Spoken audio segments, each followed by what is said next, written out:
our final session is how to rabbit your deals, okay? What does rabbiting your deals really mean? Well, it basically is how to market yourself in this business in such a way that you have credibility of what you're doing, okay? Clarity as to what it is you're here to accomplish, clarity as to what it is you want to do, clarity as to the business that you're in, and how to attract those people. So if you would please, turn in your manual to session 4, okay? And I just want to cover with you the professional sales cycle and what that looks like. And at the top of the sales cycle,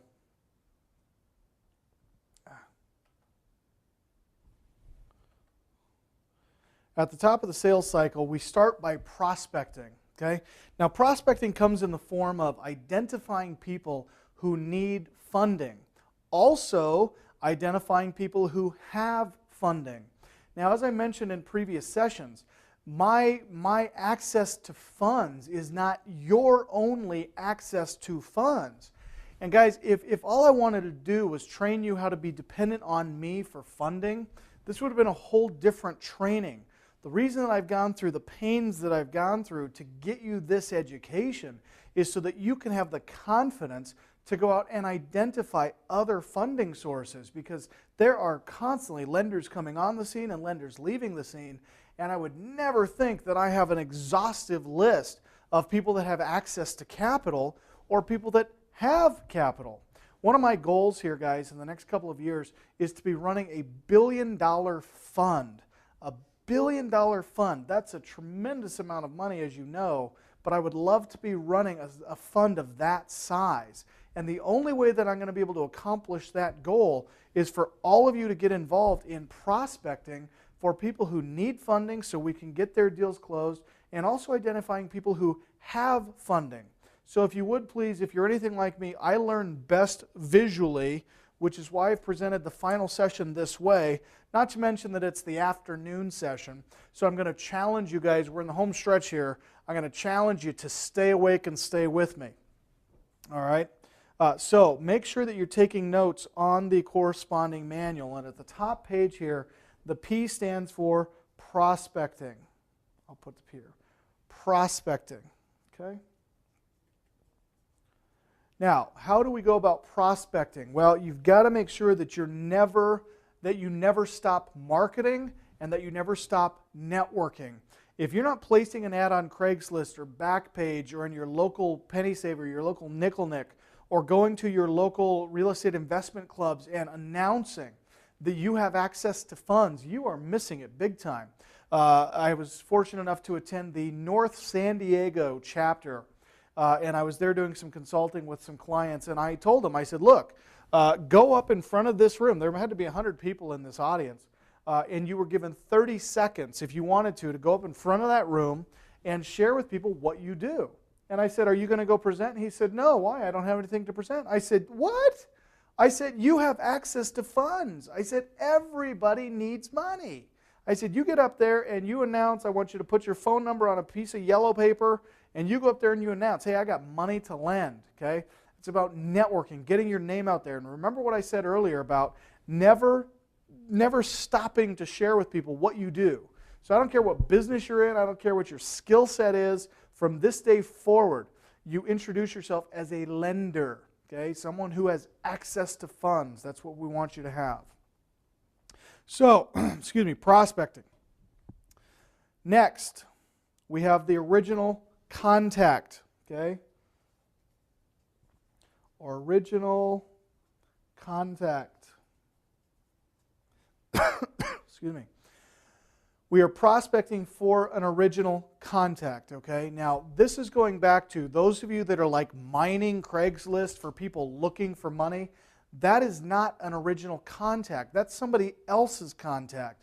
If you want to maximize the dollars that you earn in this business, you've got to cut out all the middle people. You need to get direct to the source, meaning get direct to the people that have money and get direct to the people that have that need money.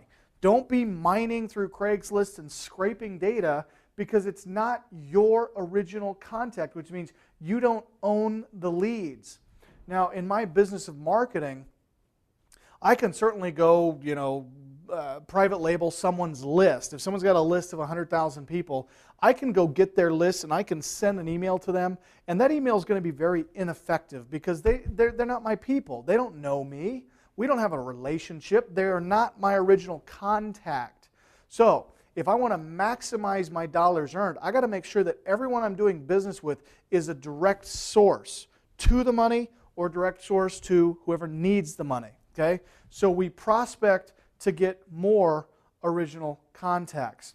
And then we put our original contacts through what we call a qualifying period. Okay? Qualifying period.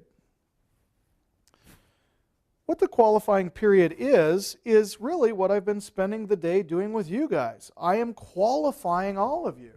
In that, I'm educating you, I'm encouraging you, I'm giving you step-by-step instruction as to what is needed to succeed in this business, as well as the types of deals that you really need to be out in search of to maximize your future return on and of investment. Okay? So this qualifying period is really sorting through the chaff. If you're familiar with the farming terminology, when wheat is harvested, they sort out the chaff so that the kernels of wheat rise to the top and all the chaff kind of falls on the ground. We're looking for those those seeds, those people who have cash that they can put down, portfolios of property that they can collateralize or leverage. Those are the easiest people to get funding for. Now, again, I've said it 29 times today. I'm going to say it one more. We can help the chaff, okay?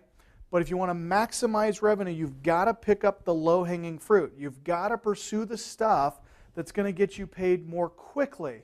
I was doing a gold call with some of my gold members just a few weeks ago, and I don't remember who it was, but we were having the same conversation.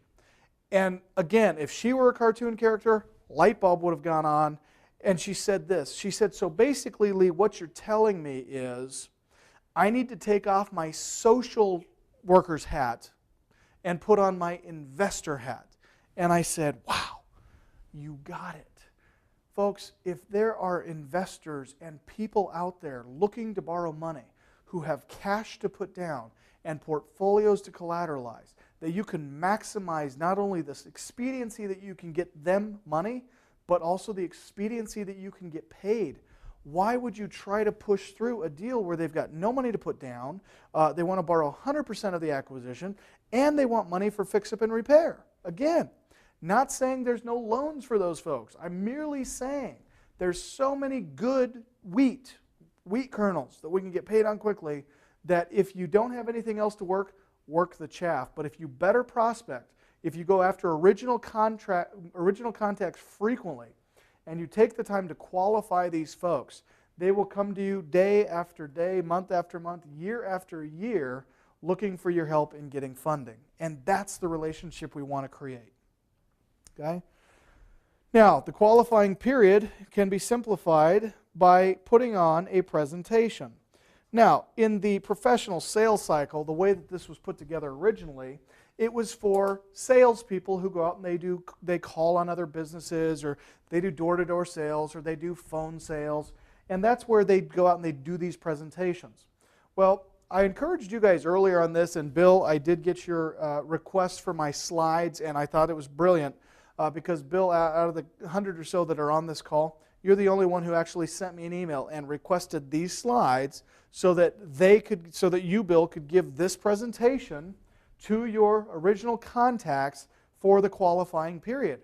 That's what you got to be doing. Why am I here on a Saturday filming this presentation, guys? Here's why. This presentation is going to be mailed to people. It's going to be posted on the internet. It's going to be shown at real estate investment clubs all over the country. And so a lot of people moving forward are going to see this presentation. And they're going to see me showing them how they can make more money. And from that presentation, I will gain more original contacts because I'm prospecting. Okay? Presentation. You can give them to one person at a time, or you can give them to multiple people at a time, or you can give them to thousands of people at a time. You want to get wealthy. You figure out a way to get your mug in front of a bunch of people all at the same time. That's how you amass fortunes, okay? You get a bigger audience that you can talk to, okay? All right, after the presentation, there's always concerns, and we've been addressing those through the question and answer period. We need to address concerns. That is the A. Address concerns. All right. Now, the concerns arise because in any presentation, there's going to be some folks in the audience that maybe don't clearly understand what it is you're trying to accomplish or what it is you're saying, and they're going to have some concerns about that. So you want to give some time to address those concerns to make sure that everybody's on the same page, to make sure that everybody is moving as a cohesive unit, and to make sure that everybody gets it. Okay? So we've got to address those concerns. And then we've got to close the sale. Closing the sale is getting that sheet submitted to them and signed by the borrower. When they agree to the terms that we have quoted to them, that is closing the sale.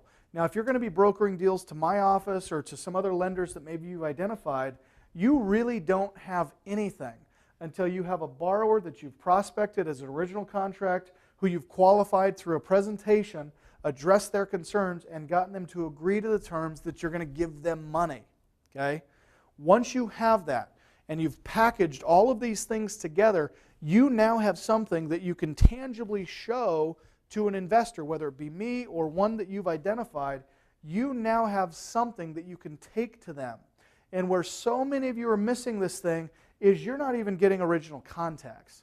As I mentioned, you're scraping data from here and there. You're not bringing us people that you know personally. You're not qualifying them as to whether or not they're a good investor. And you're just kind of slinging mud on the wall.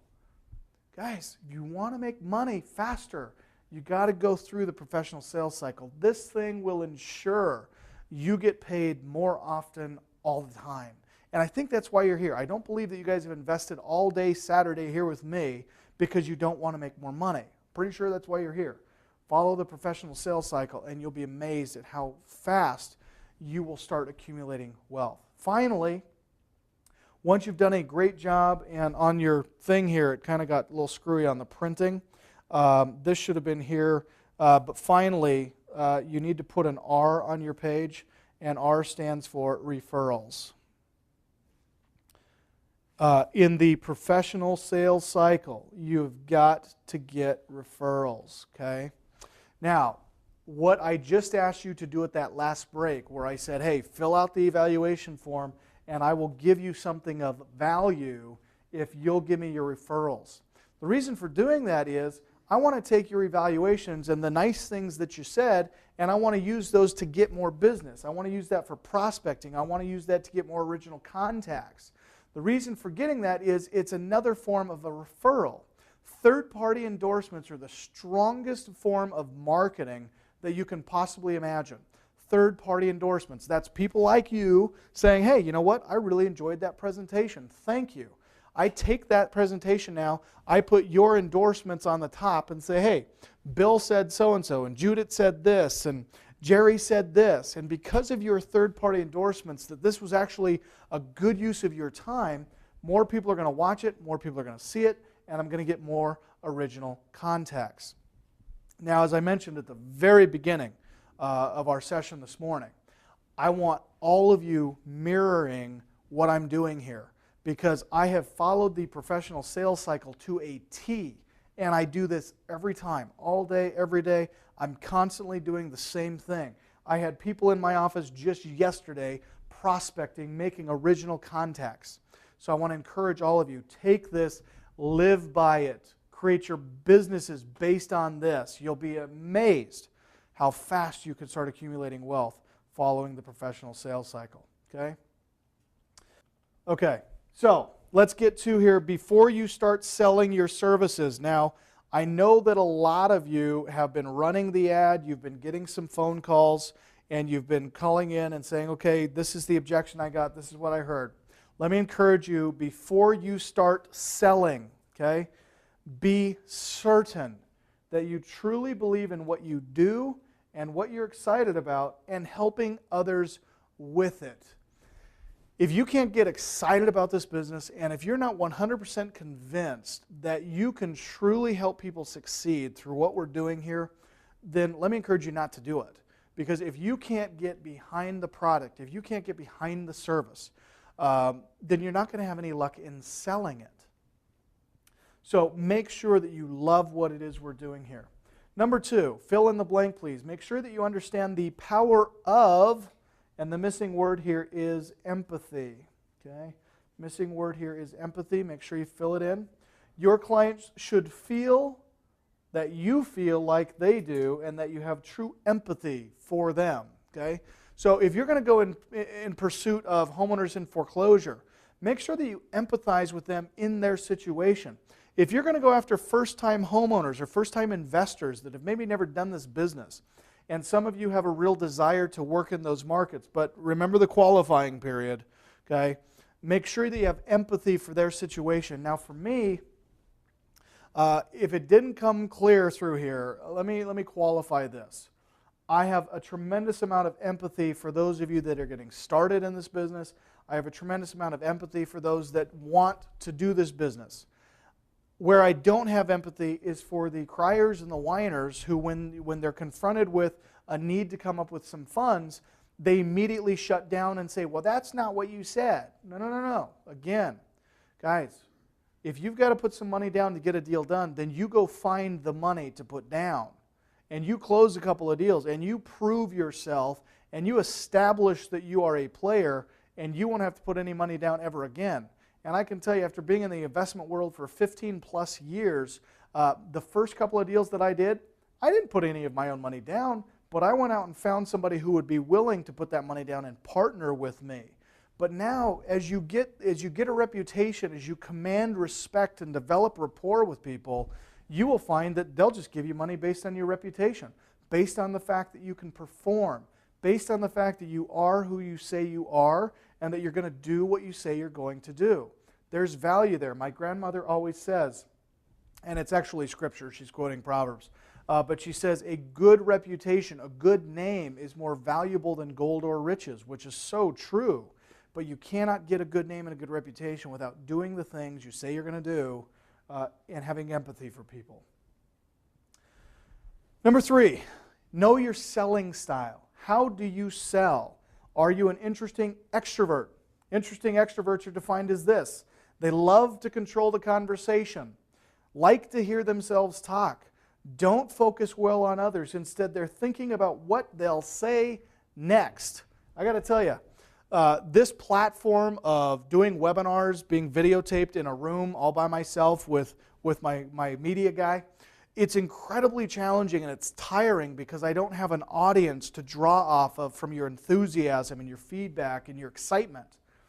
The upside, however, is I don't have a live audience that wants to interject after everything I say because they are interesting extroverts who like to hear themselves talk.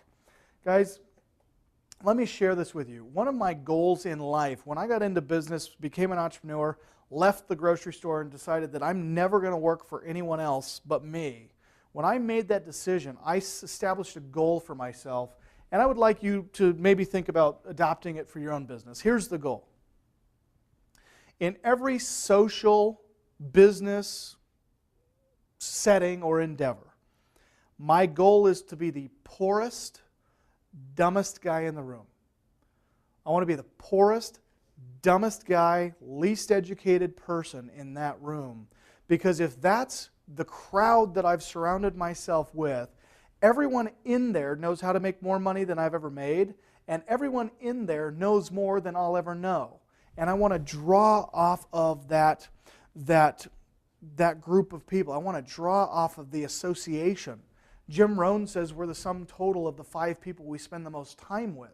And right now, your income, if you look at the 5 people you spend the most time with, your income and theirs will be within a few $1,000s of each other.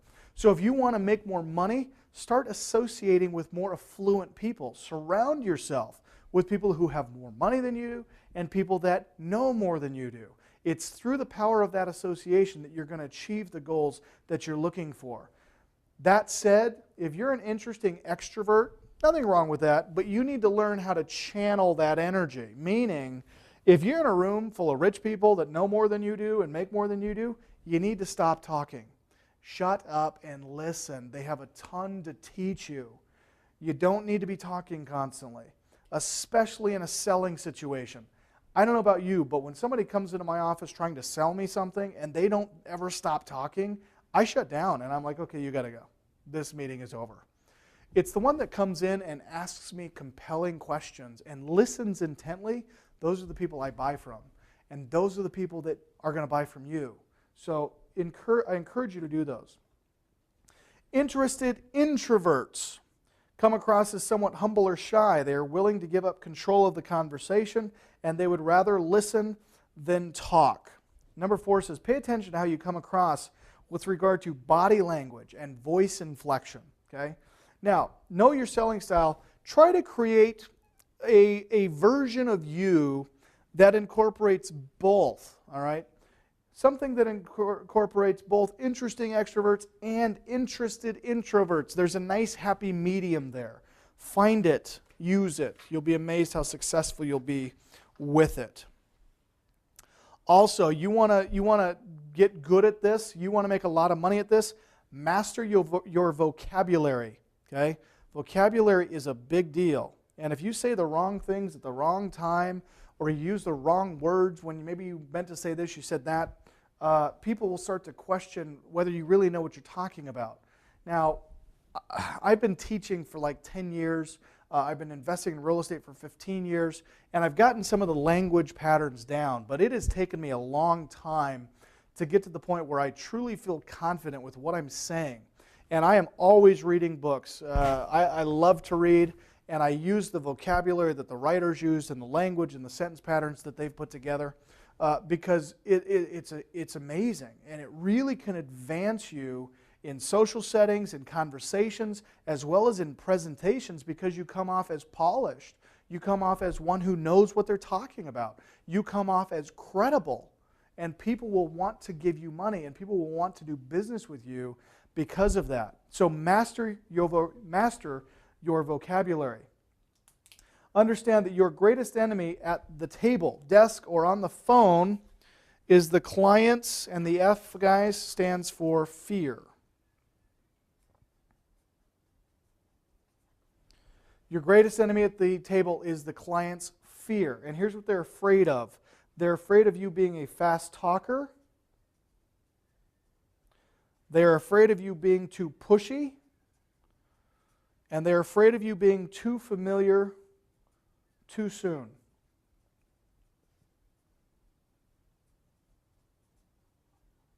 So avoid doing these things. And I've got a brother-in-law, and I love him to death.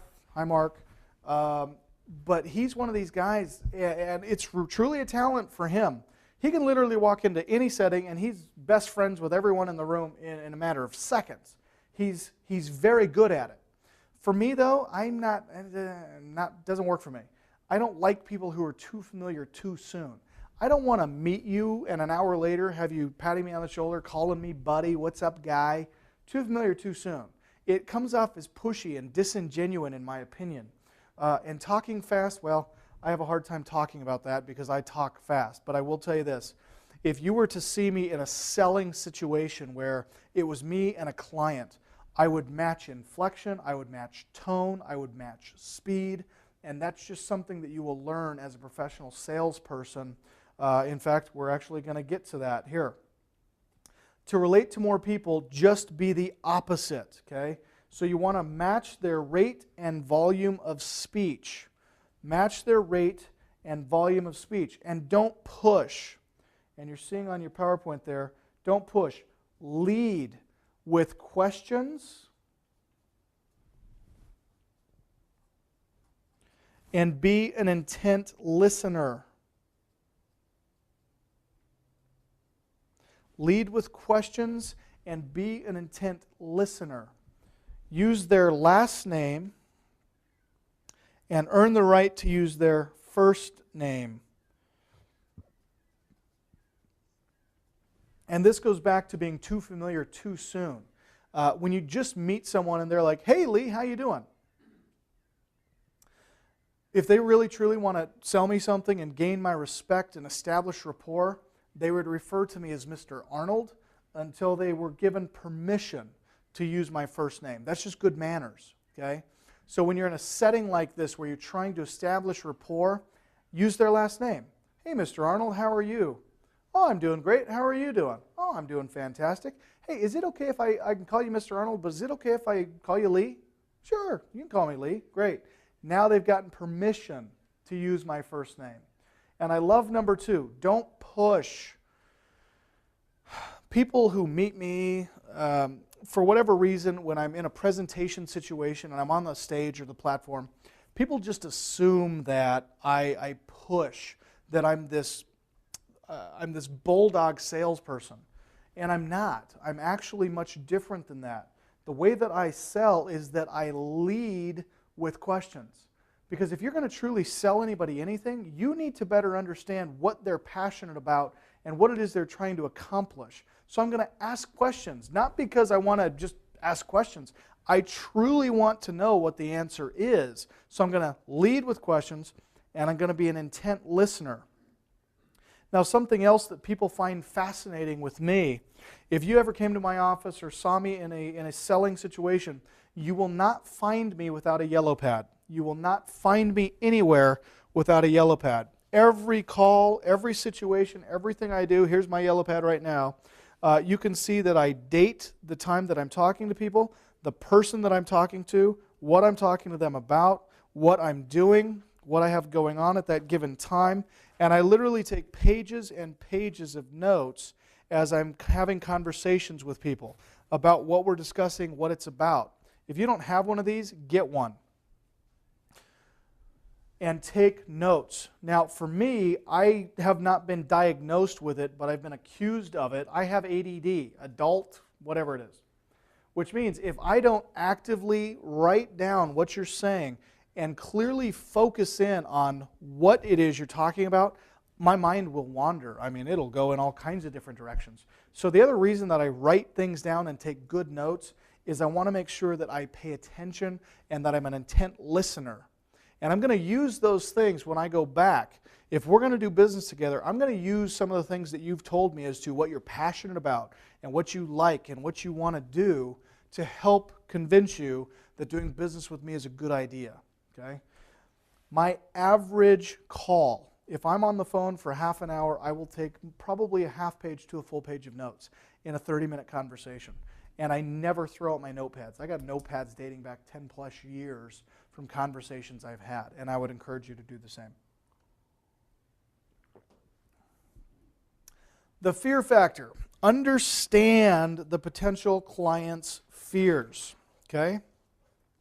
Here's what they are afraid of.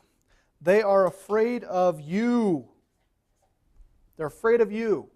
If you're going to sell anything or represent anything or try to get people involved in something, whether it be network marketing, heaven forbid, or selling of the hard money program or training, they're afraid of you. Because contrary to popular belief, people don't want to be sold. However, they do want to invest in a valuable product or service that literally will change their situation. So it is up to you to help them understand that. Okay, they are afraid of you. Secondly, they are afraid of making a mistake. We've all invested in this course or that course. We've all borrowed money from this person or that person. And our core fear, the root of our fear, is we don't want to make a mistake. We don't like looking like clowns in front of our peers. So our second fear, after being afraid of you, is we're going to make a mistake. We're also afraid that we're being lied to. I want to know that what you're telling me is honest and that you're being sincere with me and that you're not just selling me a bill of goods. I want to know that what you're telling me is accurate. Okay? So people are afraid of being lied to. They're also afraid of incurring debt.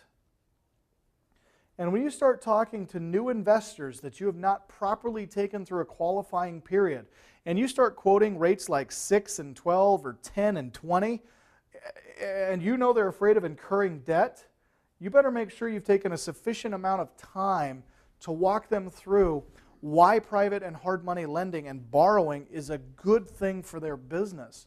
Because where else are they going to get funding? If they can't qualify for conventional bank loans, who's going to give them money? Okay? So you need to be aware that they are afraid of incurring debt. So you need to show them why incurring that debt is a good investment.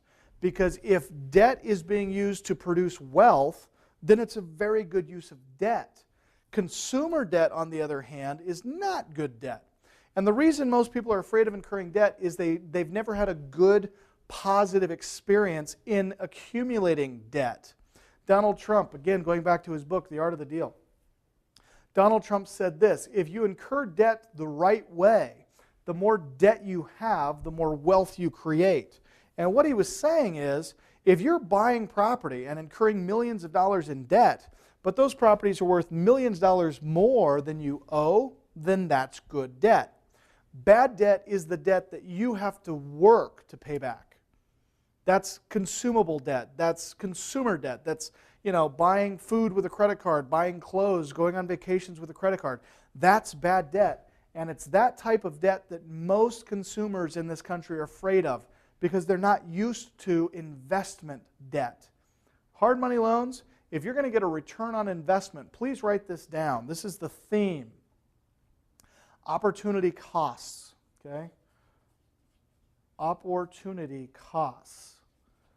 Meaning, if you're going to have the opportunity to make millions of dollars in profit, you're going to have some costs associated with that opportunity, and that comes in the form of incurring debt. So know that they're afraid of it, but help walk them through it.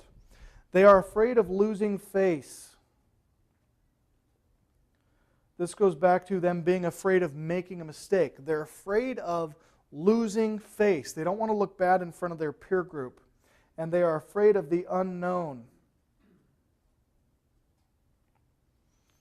If this is a new path for them, they're afraid of it. They've never experienced it before. And they don't know what they're getting themselves into. And this goes back to working with new investors.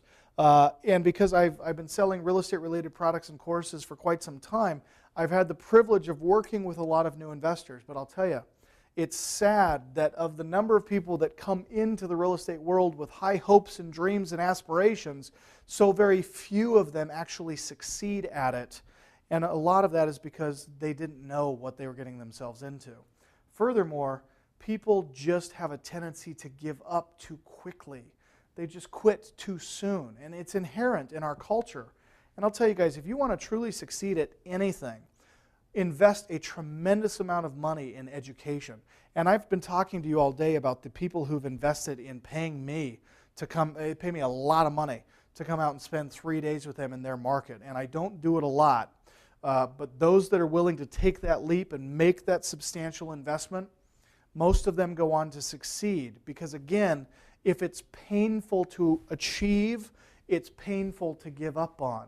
So if you got to pay me tens of thousands of dollars to come and spend 3 days with you, chances are you're going to make it happen because you've got to recover all of the money you spent.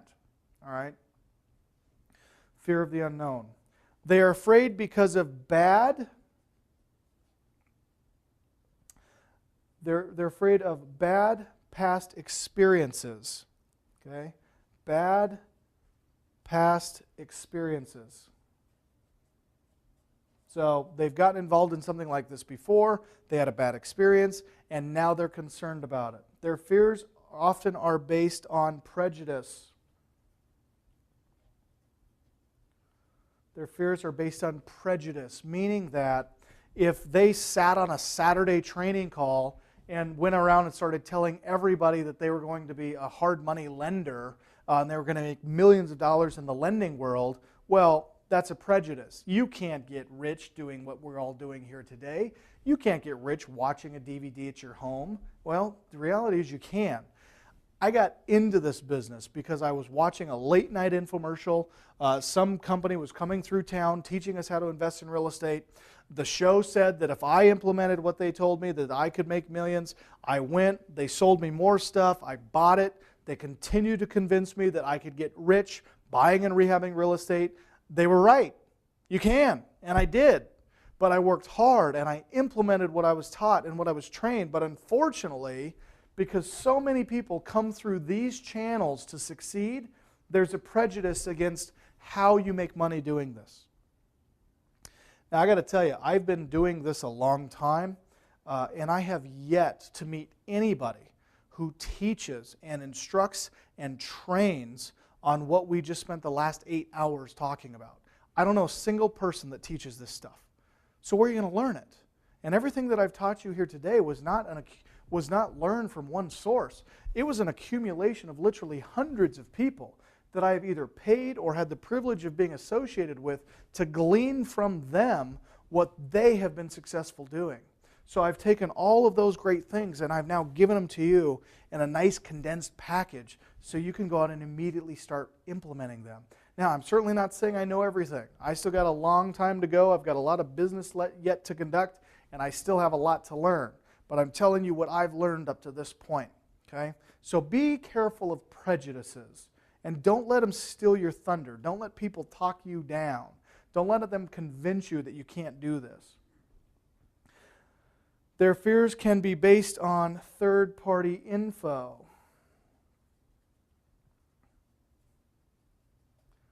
Third-party info. They go on the internet and they see some bad media. They had no personal experience with whatever the opportunity was.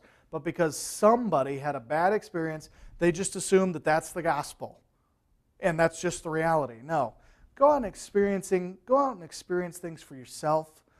Don't listen to the naysayers. And if it has anything to do with making money, I can assure you that they're merely trying to steal your thunder. Don't let it happen. Their fears can rear their ugly heads by using negative feedback.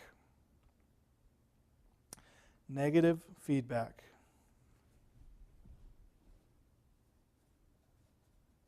So again, third-party info, negative feedback. And folks, I'll tell you this, if you're going to go out and share this information with friends and family, plan on getting negative feedback. Because when I had to go out and raise money to pay for my education on that first training I attended, I went to friends and family and church and anyone I could find, and not a single one of them would give me the funds necessary to do this business. Why? Because negative feedback. But I didn't let it steal my joy. I didn't let it steal my enthusiasm. I still went out there and made it happen. And you can too. Okay? At the bottom of page 103, we're talking about addressing your client's fears. Okay? Addressing your client's fears. First of all, don't create the objection before they have it. I hear this in a lot of beginning salespeople, and even some of the better salespeople I've met. They create the objection in their presentation. They give people reasons to think why they shouldn't buy. Now, there's certainly some value in addressing the pink elephant in the room. If you can sense that there's something going on between you and the recipient, if you can just feel that there's a weird energy or a weird vibe, that's what we call addressing the pink elephant in the room. And I do this all the time. If I feel like I'm getting some resistance, I'm going to ask, I feel like I'm getting some resistance. What's going on in your head? Why are we having a challenge right now? Let's work through it and let's fix it. Because until we address the pink elephant, we're not going to move forward. However, don't give them a pink elephant. Don't create some objection before there is one. 2, a dangling carrot works better than a push. A dangling carrot works better than a push. My youngest son, he's 2, and sometimes he doesn't want to go to bed. But at the same time, he can't go anywhere without his blankie.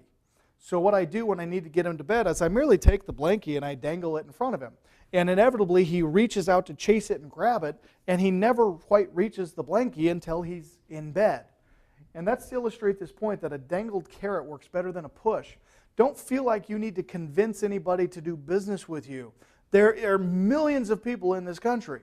And if you can't get a deal to close with that person or that person, go find another one. And if you're working with someone who keeps bringing you garbage deals and they're just not understanding or comprehending the types of loans that you can fund, move on. Okay?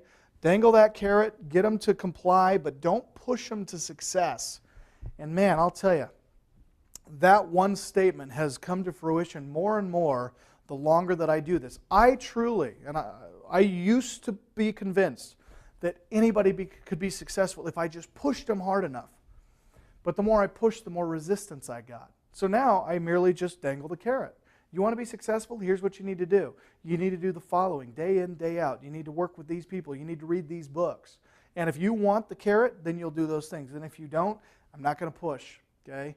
I've come to the conclusion there are enough motivated people out there that want success that we don't have to push those that don't. And guys, I got to tell you, those of you that are on this call, those of you at home watching this that have made it through the entire 8-hour presentation, you truly want it. And because of that, you will succeed. And I'm convinced of it. Because I didn't push you to be here. You all are here on your own accord, your own free will. You have made a choice. So with that, you'll succeed. Number 3, address the conscious and subconscious concerns. We talked about that with the pink elephant in the room. Finally, in 4, think of yourself as a dentist. Drill deep to remove the decay. Otherwise, the customer is left with a festering problem and fears. Now, number 4 came from a sales training that I was doing for some of my consultants. And I was getting a lot of objections from them as to the feedback they were getting from the customers. And they couldn't figure out why they weren't successful in helping the customers see why this was a great opportunity. And I said, if you're not getting compliance from the people you're speaking with, it's because you have not drilled out all of the decay or all of the objections that exist within that person's mind. And it also came because I pardon the visual imagery that I'm about to share with you, but I was doing the sales training about a week after I had just had a root canal. And I don't know if you've had a root canal, but they are incredibly painful. But effectively in a root canal, what happens is the dentist drills a hole in your tooth, drills all the way down to the troubled areas, cuts the nerve, makes sure that all the decay is out, and then and only then goes in and puts in the filling. Now, if the dentist didn't go in and get all of the decay out or get all of that junk out and put the filling in anyway, it's going to fester. I'm going to have an abscessed tooth, which I've had. It's not very pleasant, but it's because it wasn't dealt with initially. So do not go for a close. Do not try to convince them unless you know with an absolute certainty that you have removed all of the objections. And in a sales setting, the objections are that decay. All right? So before you ask them to sign anything, before you ask them to give you money, you make sure that you've addressed all of their concerns, all of their objections before you move for that close. Okay? Turn over to page 104. Page 104. 10 tips to remember. And boy, you can't read that because I wrote on the back. Anyway, you can read it along on your slides there in front of you there. 10 tips to remember. Number 1, respect people's time. Okay? Number 2, make people feel good about their purchase. You can do that through stick campaigns. For many of you who are listening or even watching the training here, one thing that we do is when people invest in our training and our curriculum, we offer to take them out to dinner. We say, give us a call and we'll send you a gift certificate to any restaurant you want to attend. We do that to make people feel good about their purchase. When people invest money in me, when people pay me thousands of dollars to come spend time with them in their market, I send them a $200 box of Omaha steaks and lobster because I want to make them feel good about their purchase, and I want them to let them know that I got them. Okay, I'm going to take care of you. I'm going to watch over you and make sure that you're doing the things you need to be doing. 3, write and test your headlines. Okay, this is tips to successful marketing. Write and test your headlines. So those of you that are running your Craigslist ads, make sure that you're changing up the ads and that you're doing what we call split testing. Split testing is running the same ad with a different title here or a different headline on one side, and on the other side a completely different headline. Same message, different headline. Put in a different phone number and see which headlines you get more response from. That's called split testing. Okay? 4, turn your services into client benefits. What is it that you're providing as a service that your clients can benefit from? 5, use an emotional pull in your marketing. What is it in your marketing that makes people want to take an action, to get involved with what you're doing? Give them an emotional pull. 6, let the customer testimonials do the talking. Please put a big circle around 6 in your training materials because 6 is something you witnessed me do here today, customer testimonials. Film them, get them in writing, get them to blog or post comments on your blog. Get people saying nice things about you, and then get permission to use it in your various marketing. Third-party endorsements are the most powerful thing you can use in marketing, short of offering something for free. Okay? Free is the most powerful word in sales copy. It's the most grabbing headline in any form of marketing that you can use. So customer testimonials, free. 7, create a sense of urgency. You saw me do that. I said if you want these materials, if you want this recording for free, you need to send me that customer testimonial before the call is over. Well, I've now extended it to tonight, but I'm creating that sense of urgency because if you want this and you want it badly, you got to get me what I need, and then I'll give you what you want. That's creating a sense of urgency. Now we're harnessing the power of referrals. I just started implementing this one when we close transactions, when I put on seminars and workshops and those types of things. I have now added to my evaluation form. We didn't do it on this one, but I've added to my evaluation form, and I'm asking for 3 friends or family members or associates that you are aware of that would benefit from this. When you're doing hard money lending, same thing. You close a loan, ask for 3 people that could benefit from your services. That's harnessing the power of referrals. Number 9, use the phone as a tool. And I see more people miss this very simple point than any of them. And in the sales world, we refer to this as phone fear. It's the 150-pound receiver that you struggle to pick up and talk on, or the big buttons that are so incredibly hard to push and to dial. In fact, most of you, and you probably won't admit to this, but you need to be aware that subconsciously you're doing it.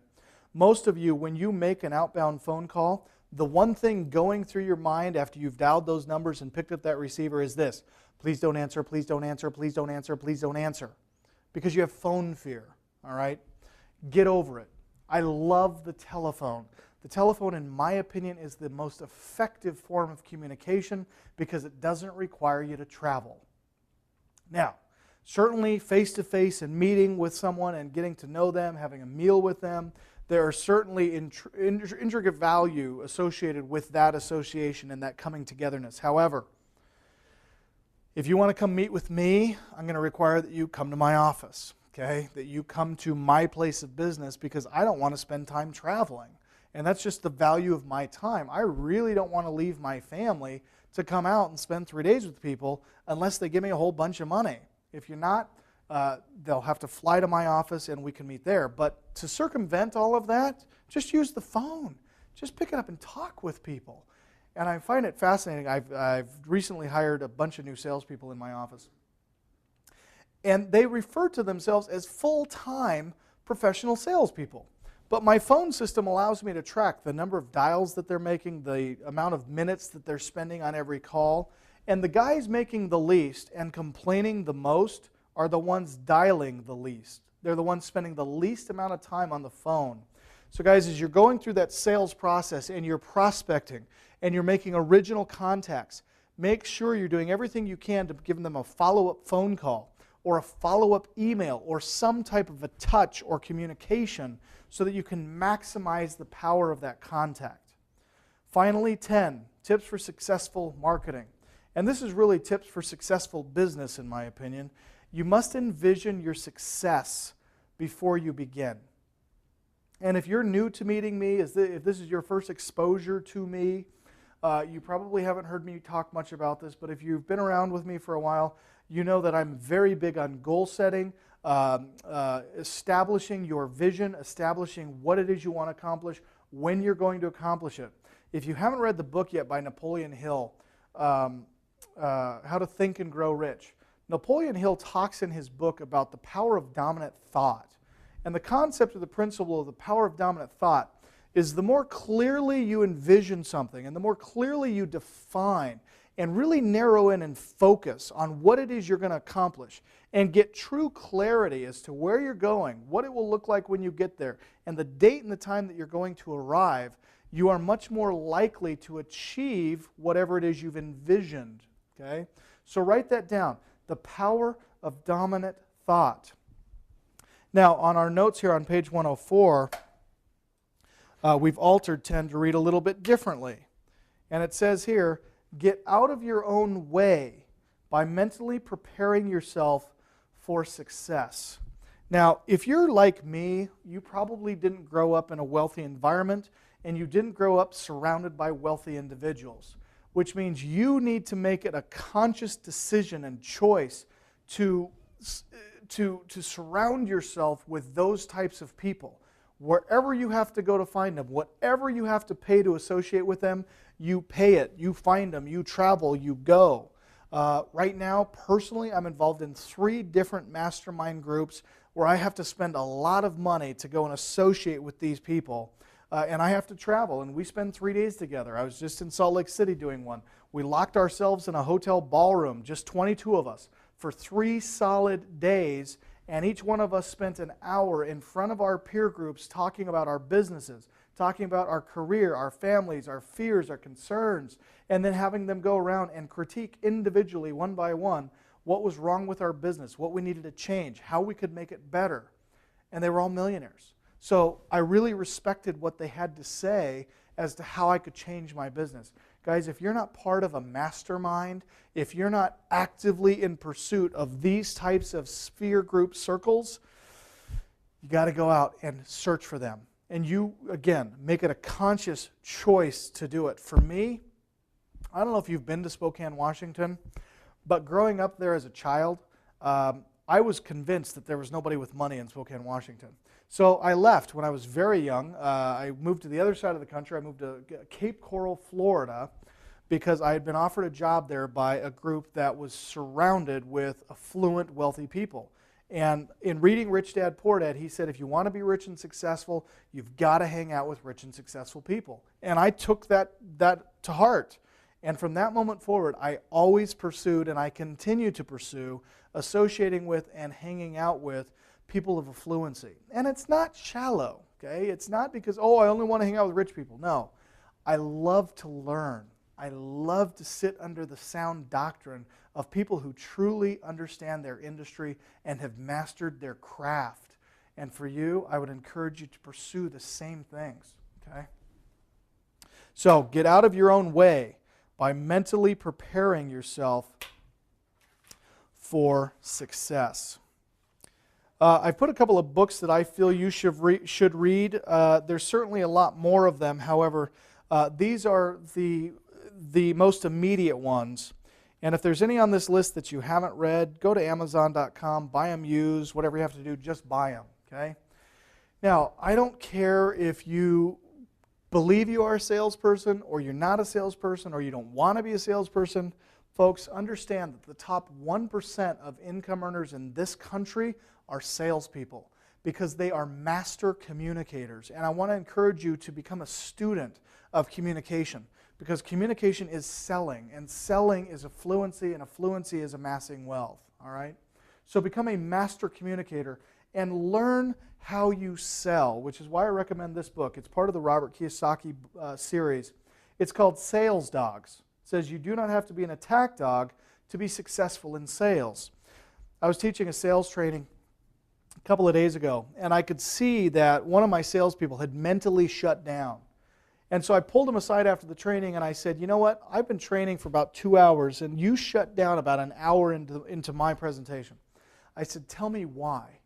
And he said, Lee, as I was sitting there listening to you, I convinced myself that I can never do what you do.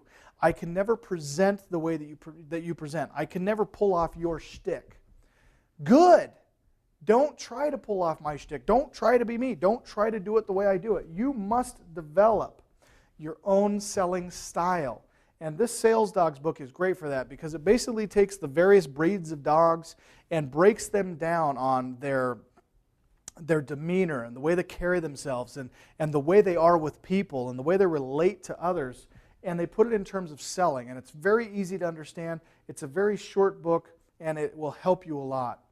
So will Life is a Series of Presentations by Tony Geary and Kim Dower. Okay?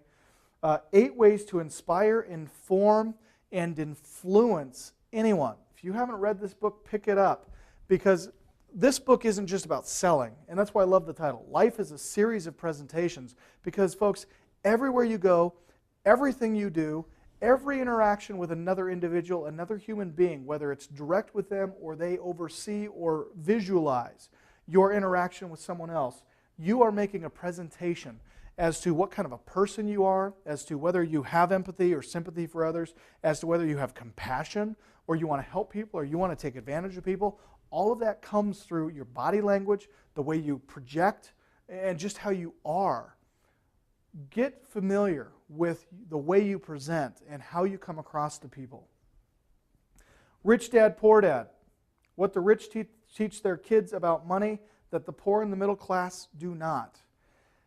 Now, I was fortunate enough to read this book when I was 18 years old. And folks, I got to tell you, this book literally changed my life. And I recently picked up a new consulting client. Another person paid me a whole bunch of money to consult with him. And this kid just happens to be 22 years of age. 22 years old, and he has not only the financial wherewithal, but the mental awareness that he needs mentoring, which I applaud. I really was impressed when I found out how old this guy was. And I haven't met him yet. We just talked on the phone. But when we started sharing our stories, he said the same thing. He said, it's funny that you mentioned that Rich Dad, Poor Dad changed your life. He said, because I read that a year ago, and everything I've done ever since has changed dramatically. So if you haven't read that, pick it up.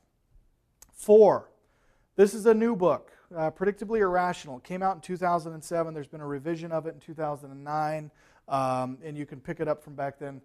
Great, great book. Predictably Irrational, the hidden forces that shape our decisions, which is fascinating because as a salesperson, as a presenter, you would think that people already have a preconceived opinion or idea as to how they're going to choose.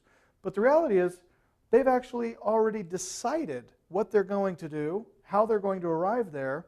And if you understand how people formulate thought and how they come to a conclusion and ultimately make decisions, you can predict exactly how they're going to move. And it really is a book about sociology and psychology, which interestingly enough, it was Psychology 101. I was sitting in class. I had just read Rich Dad, Poor Dad. I'm sitting in Psychology 101, my sophomore year in college, and I had just read from Rich Dad, Poor Dad, if you want to be rich and successful, hang out with rich and successful people. And my psychology professor, for whatever reason, let the rest of the class know that he only made $45,000 a year. Now, if you make $45,000 a year, more or less, no offense, but for me, I always wanted to make a lot more than that. And Robert Kiyosaki said, I need to hang out with people that make a lot more money. So it was that day, that class, that I dropped out of college. Dropped out of college and decided, you know what, I'm just going to make a career as an investor. I'm going to be an independent contractor, I'm going to be an entrepreneur, and I'm going to make this happen.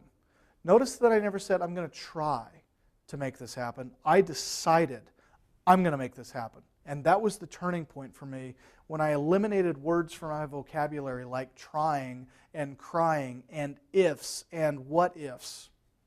Now, when, I will, language patterns, be strong, be confident, be bold as to what it is you're going to do.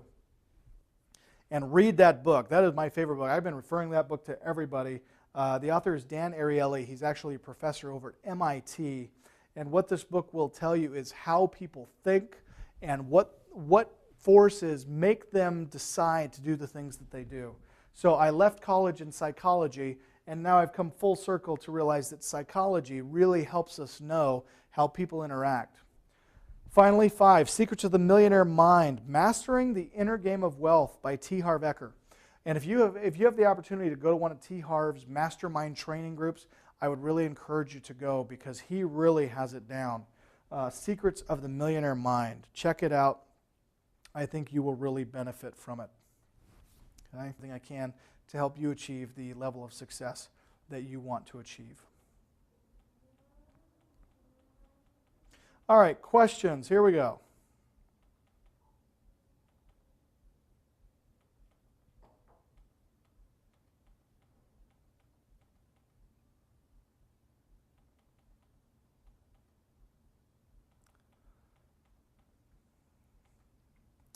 Okay. We may even be paying attention, so have faith. We may show promise. Anything is possible. Money Man, is that good or is that awesome? Okay, that was an extension from Vicky's message. Thanks for that, Vicky. Appreciate it. Judith.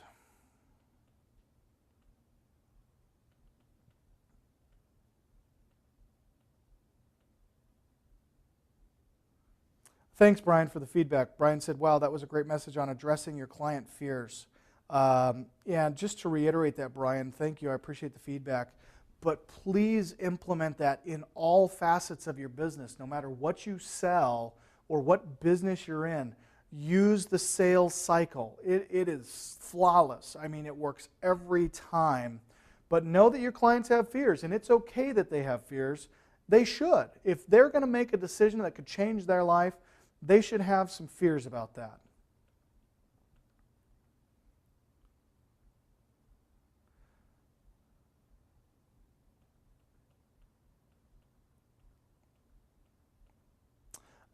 Okay, if you haven't been able to submit the bonus, that's okay. I'm sorry, the evaluation, make sure you do fax that over to my office. Actually, let me put up this slide while we're going through the questions. And you guys can take this period of downtime to make sure you get that over to me. And just to manage your expectations for those of you that are submitting these, it's going to take us some time to do the post-production work. Effectively, the finalized CDs or DVDs from today's presentation, we have to take the video that we've been filming, match it with the PowerPoints that you've been seeing, as well as put up the Elmo unit where I was handwriting things and going through the manual. It's going to take us a few months to put all of that production together and burn copies and get them out to you. So please be patient. Brian has requested a list of all the books that I have read. Brian, I'll tell you what, when you have read all of those, you contact me again and I'll get you more. So far this year, I've been on track. I've been reading a book every other 2 weeks because I've been traveling a lot this year because the market has changed so dramatically and people are really saying, hey, we need to make some changes here. Let's get an expert out. And I've really appreciated the confidence that people have to bring me out. But because of all the travel, it's allowed me to read a lot of books. And you get through those 5, Brian, because I believe those are the 5 most important books. Subject to, you've read the Bible, of course. That's the most important book. But those 5 are the next in line. Lee, I must have missed this somehow. How do we make money on a referral versus being a lender? Okay. Very simple answer. If you are a lender, you're lending your money or someone else's money that trusts you and you've gotten legal approval from your attorney to do such a thing. If you are brokering someone else's money, you're merely getting paid a fee or a percentage of the points that's being earned. Judith asks, when is your mastermind session again? Judith, it is in Hawaii. It's November 11th, 12th, and 13th. Let me put that slide back up. November 11th, 12th, and 13th. So I've only got room for 25. I'm not getting a big room. And the way that we're structuring the mastermind is we're literally going to be sitting in a big U shape, and everyone is going to get up and they're going to present what they're doing in their business. And we, as their team of peers, will help critique their business and make changes to it, make recommendations to it. So it's not a formalized presentation. We're all just going to come together, sit in a room for about 7 hours a day, and help critique each other's businesses. And then I'm going to go through and give you what I believe your business could use or benefit from that experience. My hope in doing that and spending that time together is that you will implement the ideas and the suggestions from your peer group and make more money in the coming years. Okay? And it is somewhat self-serving, guys, too, because my belief is the more time we spend together, the more you grasp these concepts, the more money we're going to be able to make together. And that's the whole reason for doing it. So I apologize that it is so self-serving, but hopefully it will be beneficial for you.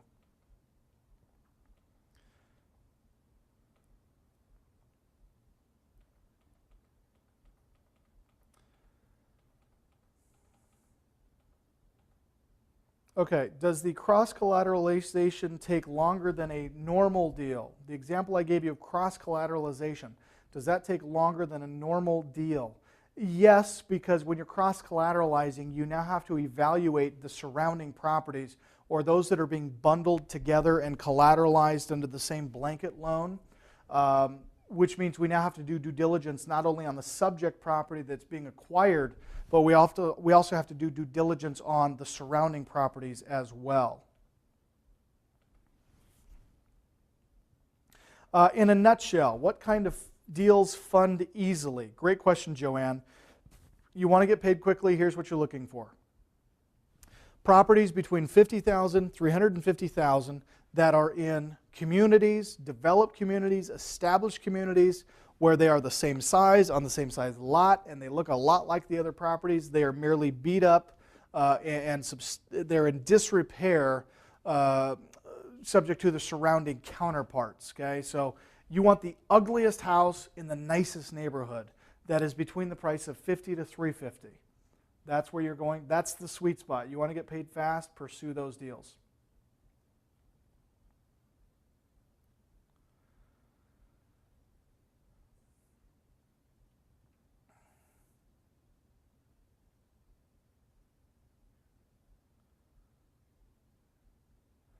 Lee, will you please email me the details of the Kansas City Shopping Center? I may have an investor. Thanks, Susan.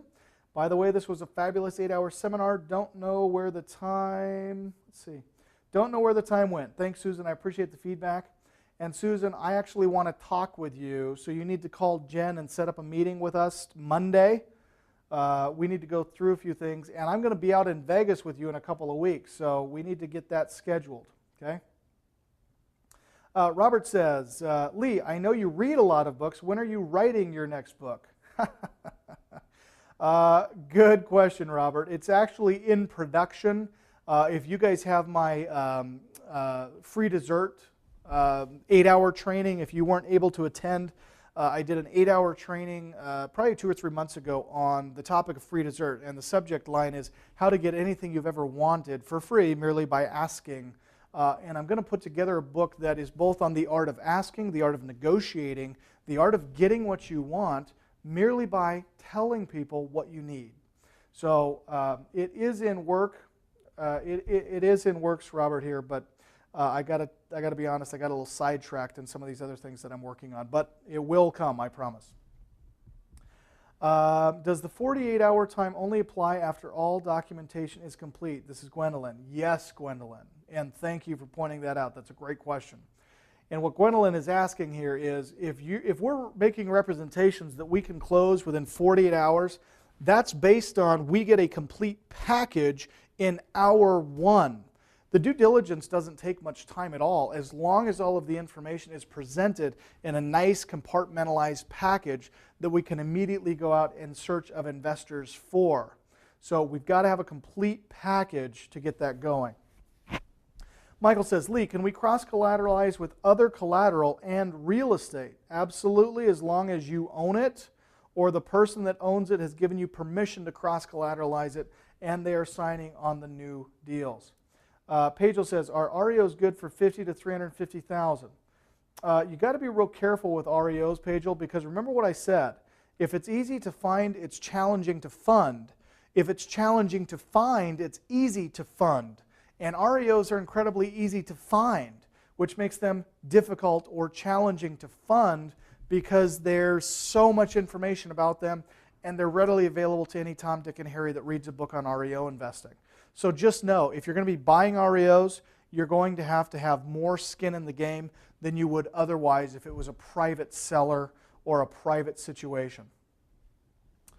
Vicky says, I just asked a friend who is in a position spiritually and financially to get me one of the books. I know I will get it. Good, Vicky. Let me know how that comes out. Are Fannie Mae's funded like REOs? Yes, they are. Judith, what do I need to do to get those great deals before everybody else? Judith, I'm going to be in your town next week. We'll go over it when I get there. Vicki, I have the others and attended Harv-Eker's seminar. Good. Glad to hear that, Vicki. That's great. Okay. We are officially out of questions and comments, so I'm going to push that down. And in closing, guys, I just want to say thank you for being here. Some great questions. I'm really grateful for all of you who did attend. because I know that those of you who invested the 8 hours here today are going to benefit and yield great dividends from your investment here of time, because you now have a much better understanding as to what types of deals are out there, what types of deals funding likes, what kind of deals funding is attracted to, how to package those properties, and how to literally guarantee that you will indeed get funding on every deal you ever find, as long as you put the package together the way that I've shown you to do it here today. So I hope that it's been as beneficial for you as it has been for me. I had a great time, great questions. Guys, God bless you in your business. I look forward to seeing you at an upcoming event. And until the next time, God bless you. Happy investing. Goodbye, everybody.